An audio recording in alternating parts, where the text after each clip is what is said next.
ఇవాళ నేను అంటా ఉన్నా, నేను పాత ఆర్థిక మంత్రిగా పనిచేసిన, కొత్త ఆర్థిక మంత్రిగా కూడా ఛాలెంజ్ చేసిండు. నీకు దమ్ముంటే నీవిచ్చిన హామీలు ఎప్పటిలోగా అమలు చేస్తావో చెప్పగలవా ముఖ్యమంత్రి అని చెప్పి అంటున్నాం. ఇవాళ ఆయనకట ఈసారి ఎంపీ ఎన్నికల్లో వాళ్ళకు ఓట్లు వేస్తే రాహుల్ గాంధీ ప్రధానమంత్రి అయితే, రాహుల్ గాంధీ తవ్వి లంకె బిందెలు ఇస్తే సంక్షేమ పథకాలు అమలు చేస్తా అని చెప్తాడు. నేను అంటున్నా 2014లో కనీసం నీ పార్టీకి ప్రతిపక్ష హోదా రాలే, రెండవసారి ప్రతిపక్ష హోదా రాలేదు, ఈసారి కూడా ప్రతిపక్ష హోదా వస్తుందా రాదా దేశ ప్రజానికం నిర్ణయించేటువంటి అక్కడ ఉన్నది. ఆ ప్రతిపక్ష పార్టీ హోదా రాని పార్టీ తెలంగాణ గడ్డ మీద ఓట్లేస్తే రాహుల్ గాంధీ ప్రధానమంత్రి అయితే ఇవాళ ఆయన లంకె బిందెలిస్తే ఆ డబ్బుతో ఇవాళ నువ్వు ఇచ్చిన హామీలు అమలు చేస్తా అని చెప్తున్నావు. తెలంగాణ ప్రజలారా గమనించమని చెప్పి కోరుతా ఉన్నా. భారతీయ జనతా పార్టీ ఎంపీలు గెలిస్తే నిధులు రావని చెప్పి మాట్లాడుతున్నారు. నీ జ్ఞానం ఉందా అని చెప్పి అడుగుతా ఉన్నా. ఈ రాష్ట్రంలో 10 సంవత్సరాల కాలం పాటు బీఆర్ఎస్ టీఆర్ఎస్ పార్టీ ప్రభుత్వంలో ఉన్నప్పటికీ కూడా జాతీయ రహదారులలో కావచ్చు, హైదరాబాద్లో ఫ్లైఓవర్ల నిర్మాణం కావచ్చు, హైదరాబాద్లో ఇవాళ రైల్వే స్టేషన్ నిర్మాణం కావచ్చు, రామగుండంలో ఎల్లో ఫ్యాక్టరీ నిర్మాణం కావచ్చు, దేంట్లో కూడా ఎక్కడ తెలంగాణకు చిన్న చూపు చూడలే. భారతీయ జనతా పార్టీ కేంద్ర ప్రభుత్వం నరేంద్ర మోడీ గారు ఒకటే ఒక మాట చెప్పిండు, పల్లెల అభివృద్ధిలోనే రాష్ట్రాల అభివృద్ధి ముడిపడి ఉంది, రాష్ట్రాల అభివృద్ధిలోనే దేశ అభివృద్ధి ముడిపడి ఉందని చెప్పి భావించే నాయకుడు తప్ప మీలక కుసంస్కారంతో ఈ పార్టీ నా ఎమ్మెల్యే కాదు, ఈ నియోజకవర్గం నాకు ఓట్లు వేయాలని చెప్పేటువంటి నీచమైన సంస్కృతి భారతీయ జనతా పార్టీకి లేదు.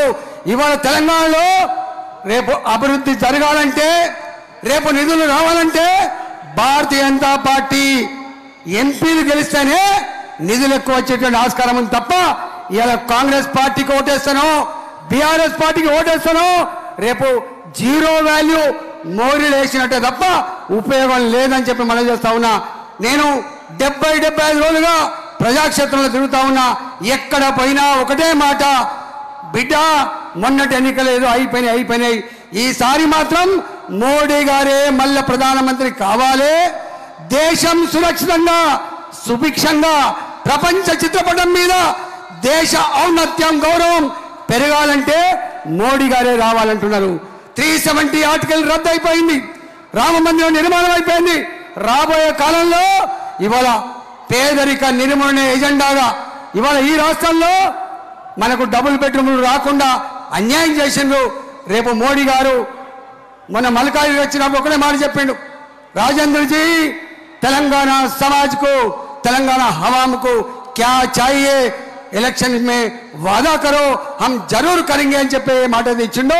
తప్పకుండా ఇవాళ యావత్ తెలంగాణ ప్రాంతంలో పిల్లల ఉద్యోగాల అవకాశాలు పెంచడం కోసం కావచ్చు, ఇవాళ వాళ్ళకు ఇతరత్ర ట్రైనింగ్ సెంటర్లు కావచ్చు, ఇవాళ ఇన్ఫ్రాస్ట్రక్చర్ డెవలప్మెంట్లో కావచ్చు, దేనికైనా నిధులు ఇవ్వగలిగే సపోర్ట్ చేయగలిగేటువంటి పెద్ద మనసు నాయకుడు నరేంద్ర మోడీ గారు. కాబట్టి ఇవాళ యావత్ తెలంగాణ ప్రజానికం అంతా కూడా నరేంద్ర మోడీ గారికి ఢిల్లీలో ఇవాళ ఇక్కడ మల్కాగిరిలో, సికింద్రాబాద్లో కిషన్ రెడ్డి గారు, హైదరాబాద్లో మాధవీలత గారు, విశ్వేశ్వర రెడ్డి గారు, ఇవాళ చేవెలలో బూర నరసేగౌడ్ గారు, భువనగిరిలో, అదేవిధంగా ఇతర ప్రాంతాల్లో ఉన్నటువంటి మన నాయకులందరూ కూడా ఓట్లు వేసి నిండు మనసుతో ఆశీర్వదించండి. తెలంగాణకు రాబోయే కాలంలో నాయకత్వం వహించేటువంటి పార్టీ భారతీయ జనతా పార్టీ.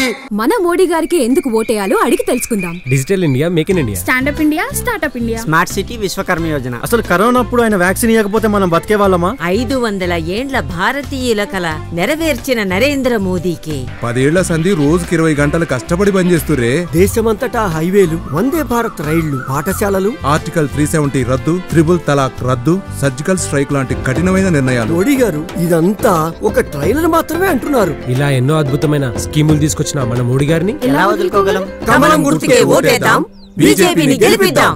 మోడీ మన అందరి నేస్తం, బీజేపీనే గెలిపించేద్దాం.